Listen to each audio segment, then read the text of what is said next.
Hello, আসসালামু আলাইকুম guys. আজকে আমরা অঙ্ক করব 65 3 নম্বর অঙ্কটি।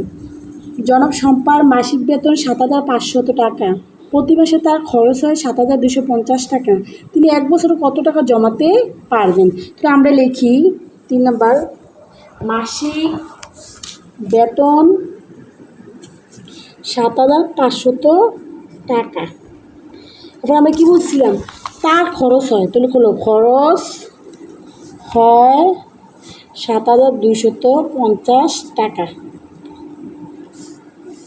যে টাকাটা খরচ হয় এই টাকাটা পরে সেই টাকা জমাবে। 0, 5 ও 10 5 হলে হাতে 1, 3 আছে 5 হবে 2 হলে তো টাকা। এটা কি? এটা হলো জমাতে পারবেন। তো কয় মাসে টাকা জমাতে? এটা মানে খরচ করার পর 1 মাসের টাকা, এটা 250 টাকা। তিনি 1 বছরে কত টাকা জমাতে পারবেন? তো আমরা কি জানি? আমরা জানি 1 বছর 12 মাস। 1 বছর 12 মাস। আমরা কি জানি? 1 মাসে জমাতে পারবেন 250 টাকা। জমাতে পারবেন 250 টাকা।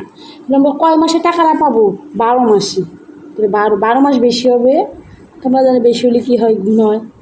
250 গুণ 12 টাকা। তাহলে ক্লিয়ার? আমরা 250 গুণ 12 রাখ করবো। 50 গুণ 12, 2 0 0, 5 দুগুণে 10 0, 2 দুগুণে 4 একে 5, 0 1 0 0, 5 একে 5, 2 ওকে 2, 0 0 5 ও 10 হবে, 0 হলে হাতে 1, 2 একে 3, এত টাকা। উত্তর 3000 টাকা।